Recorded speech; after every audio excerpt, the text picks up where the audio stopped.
এবাৰ এটা ল'ৰা আৰু এজনী ছোৱালীৰ মাজত বন্ধুত্ব হৈছিল। দুয়োৰে মাজত প্ৰেম হৈছিল। ল'ৰাটোৱে ছোৱালীজনীক নিজতকৈ বেছি ভাল পাইছিল। তাই সৰু সৰু কথাতেই বহুত বেছি গুৰুত্ব দিছিল। ছোৱালীজনীয়েও দেখাইছিল যে তাক ভাল পায়, কিন্তু ল'ৰাটোৱে গম পোৱা নাছিল যে ছোৱালীজনীয়ে মাত্ৰ টকা পইচাত গুৰুত্ব দিছিল।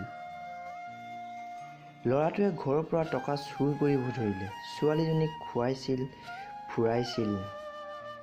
এনেকৈ দিন বাগৰি গৈ গৈ কেইবাবছৰো পাৰ হ'ল। অৱশেষত ল'ৰাটোৰ ঘৰৰ অৱস্থা এনেকুৱা হৈ পৰিল যে দেউতাকৰ ডাঙৰ বেমাৰ হৈ গ'ল আৰু দেউতাকজন কাম বন কৰিব নোৱাৰা হ'ল। ঘৰত টকা পইচাৰ কাৰণে হুলস্থুল হ'বলৈ ধৰিলে। ছোৱালীজনীয়ে এদিন ল'ৰাটোক এটা দামী গিফ্ট খুজিছিল। ল'ৰাটোৱেও একো নভবাকৈয়ে য়েছ কৰি দিলে। ঘৰলৈ আহি ল'ৰাটোৱে মাকক টকা খুজিছিল আৰু মাকে নাই বুলি কৈছিল। তেতিয়া ল'ৰাটোৱে ভাবিলে যে মায়ে মিছা কথা কৈছে আৰু মনে মনে সি ভাবিলে যে সি টকা চুৰ কৰিব। মাকে বাপেকৰ কাৰণে অলপ টকা ধাৰ লৈছিল বেলেগ মানুহৰ পৰা। পুতেকে খৰচ কৰিছিল এইচ কৰিবলৈ।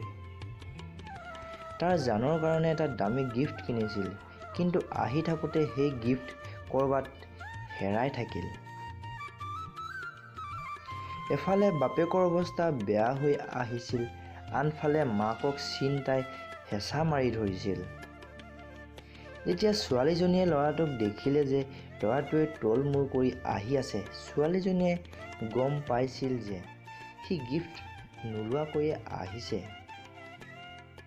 ছোৱালীজনীয়ে ল'ৰাটোৰ কথাবোৰ বাহানা বুলি ক'লে। এইটো কৈ ছোৱালীজনীয়ে ল'ৰাটোৰ পৰা সদায় কাৰণে আঁতৰি আহিল। তাৰ ওচৰৰ পৰাই আন কাৰোবাৰ সৈতে গুচি গ'ল। ল'ৰাটোৱে তাতেই কঁপালত হাত দি বহি থাকিল। অৱশেষত যেতিয়া ল'ৰাটোৱে সন্ধিয়া সময়ত ঘৰ উভতিছিল, ঘৰত মানুহৰ সমাগম দেখি ভয় খাইছিল। দেখিলে যে মাকে এফালে কান্দি কান্দি বহি আছে আৰু আনফালে দেখিলে যে দেউতাকজন মাটিত শুৱাই থৈছে। ল'ৰাটোৱে পাগলৰ দৰে চিঞৰিবলৈ ধৰিলে আৰু ক'লে যে কোনোবাইতো কৈ দে মোৰ দেউতাৰ মৃত্যুৰ কাৰণ। ইমানতে তাৰ লগৰবোৰে ক'বলৈ ধৰিলে যে তোমাৰ মায়ে দেউতাৰ বেমাৰ ভাল কৰিবলৈ টকা ধাৰ লৈছিল আৰু সেই টকা কোনোবা চোৰে লৈ গ'ল। সেই টকাৰ কাৰণে তোমাৰ দেউতাৰ বেমাৰ ভাল নহ'ল আৰু আজি তোমাৰ দেউতাক হেৰুৱাই পেলালোঁ। এই কথাষাৰ শুনি ল'ৰাটো পাগলৰ দৰে হৈ পৰিল আৰু ৰুমলৈ গৈ জহৰ খাই বাপেকৰ দৰে চিৰদিনলৈ শুই পৰিল।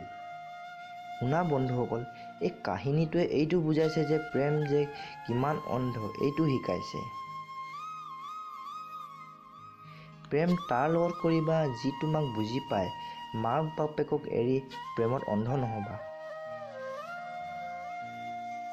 যদি আপোনালোকৰ এই কাহিনীটো ভাল লাগিল তেন্তে লাইক, শ্বেয়াৰ, ছাবস্ক্ৰাইব কৰিব নাপাহৰিব আৰু লগতে আপোনাৰ ফিলিংছ কমেণ্ট কৰি জনাব।